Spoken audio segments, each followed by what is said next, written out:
続きまして、フランスからの基調講演といたしまして、ベランジェル・デシャンさんから講演を賜りたいと思います。デシャンさんはグルノーブル第二大学の准教授であります。デシャンさんが2000年に博士論文、事業承継テーマにして出されましたが、それに基づきまして書かれたこの事業承継論という本は、2001年に出版以来、現在3版までが出ている、ほぼこの分野でのベストセラーのようになっています。それではデシャンさん、お願いいたします。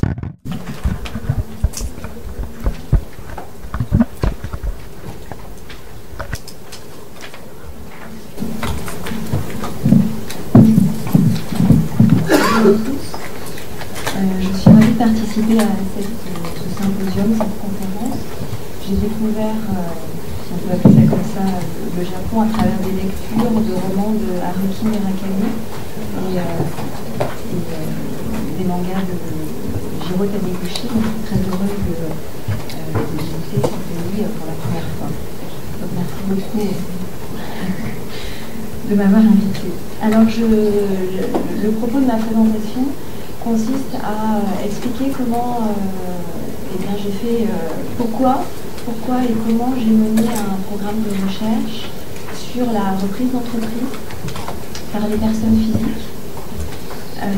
Je vais donner des résultats de recherche et je vais illustrer en allant plus en profondeur sur certains articles qui ont été publiés. Donc mon propos est de parler de la reprise d'entreprise, donc plutôt côté acheteur, et pas forcément d'entreprise familiale. Donc ce sont des personnes extérieures qui rachètent des entreprises.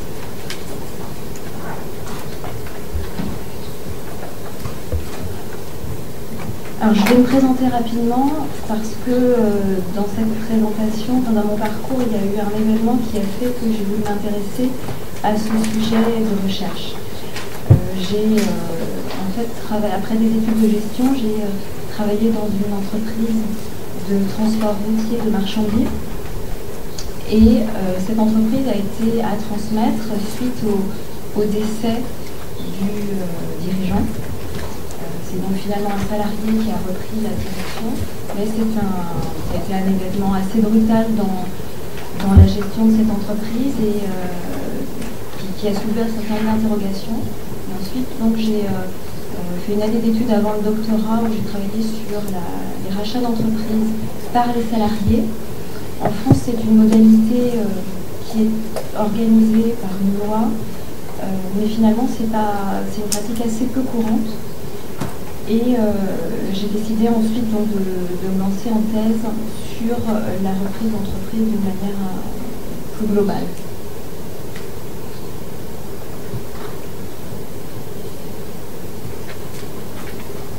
Alors pourquoi travailler sur cette thématique, au-delà de l'intérêt personnel? On est en contexte 1996.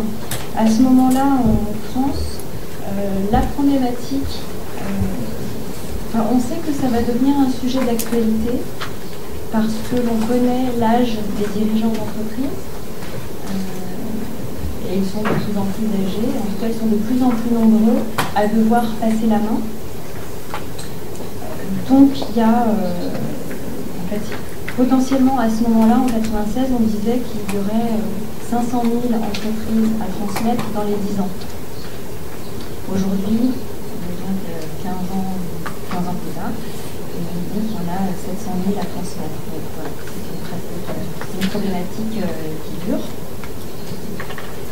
À ce moment-là, en France, il y avait peu de politiques en faveur de la reprise d'entreprise, en dehors des successions familiales, avec un certain nombre de dispositifs et de lois entourant les successions au sein de la famille.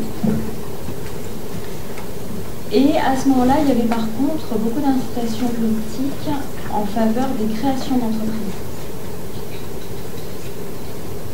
Et donc peu en faveur des reprises d'entreprises. Donc c'était une motivation supplémentaire pour s'y intéresser, d'autant plus de l'actualité du sujet. Une autre raison pour s'y intéresser, s'explique par le gâchis social qui est induit par une transmission d'entreprise qui ne serait pas bien solutionnée. Donc, ça entraîne la fermeture d'une entreprise avec les conséquences que l'on peut connaître, donc du point de vue de l'emploi, du point de vue des affaires, du point de vue économique, du point de vue local.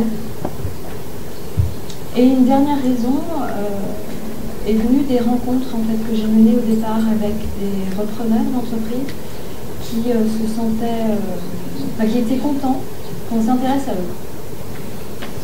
Et ça m'a un petit peu encouragée aussi à travailler sur ce sujet.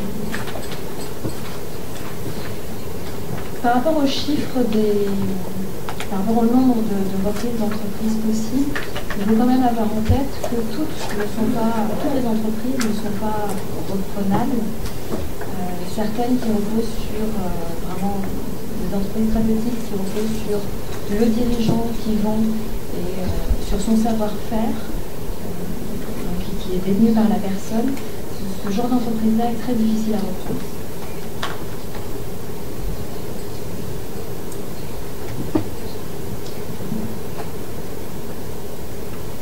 Alors, comment s'y prendre effectivement quand on démarre une recherche sur un sujet qui va être d'actualité, pour lequel tout est à construire, parce que même les chambres de commerce et d'industrie, à ce moment-là, quand je les rencontrais, me disaient eh bien oui, il faut qu'on s'y intéresse, mais il n'y avait pas encore de dispositions qui permettaient de réfléchir ou de favoriser cette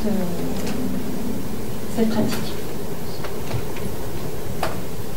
D'un point de vue académique, il existait également très peu de travaux sur ce sujet-là, en tout cas en France. Beaucoup de littérature américaine sur les successions familiales. Et en France, les successions familiales concernent environ 10% des transmissions d'entreprises, donc moi je voulais étudier les autres.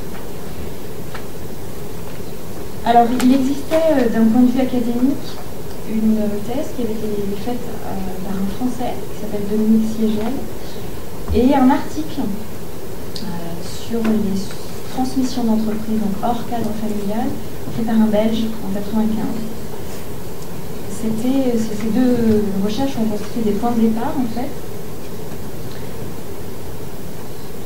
En France, il n'existait à ce moment-là, et d'ailleurs il n'existe toujours pas aujourd'hui, de répertoire des repreneurs d'entreprise. Donc pour mener une enquête et essayer d'identifier les repreneurs d'entreprise, eh bien, il n'y a pas de fichier existant. Donc il faut s'y prendre autrement.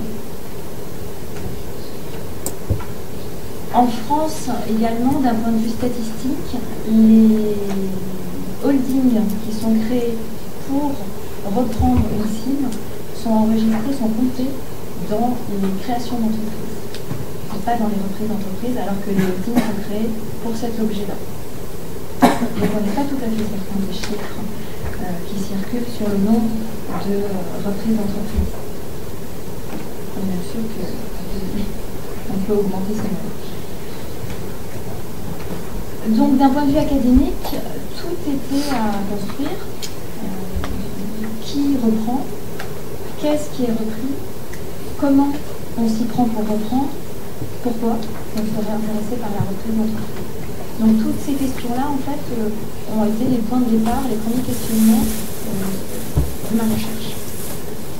Et à ce moment-là, effectivement, comme je l'ai un petit peu dit, je suis tout de suite allée sur le terrain pour rencontrer des repreneurs.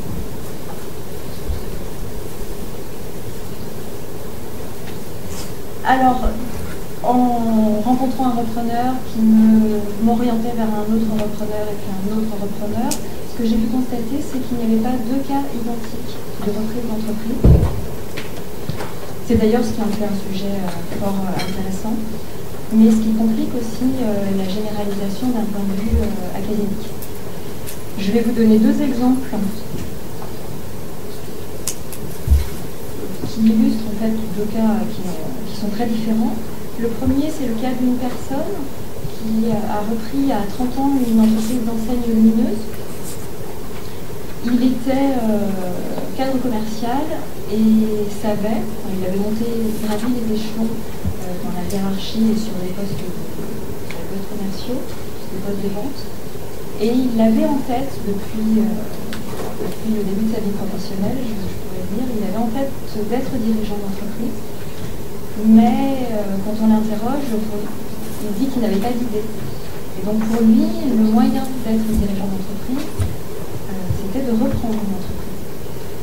Et donc il a mené son parcours de manière à bien comprendre le marché de la transmission reprise, et c'est par cette bonne connaissance du marché qu'il a identifié une entreprise, l'enseigne qui correspondait complètement à son projet. Donc là, on est dans le cas d'un rêve qui se réalise. C'est comme ça que j'ai intitulé cette épreuve. Et à l'opposé, j'ai rencontré quelqu'un qui a repris un petit peu par obligation. Il était salarié d'un cabinet de conseil, d'un cabinet d'ingénierie dans le bâtiment, d'une quinzaine de salariés. Cette entreprise était détenue par une personne autour de 60 ans et à un poste, en fait, la direction adjointe était assurée par le neveu du dirigeant, et tout le monde savait, les salariés et l'entourage de l'entreprise savaient qu'un jour le neveu serait dirigeant de l'entreprise. Et puis, la transmission ne se faisait pas. Et un peu lassé d'attendre, le neveu a quitté la société. Du coup, le dirigeant s'est retrouvé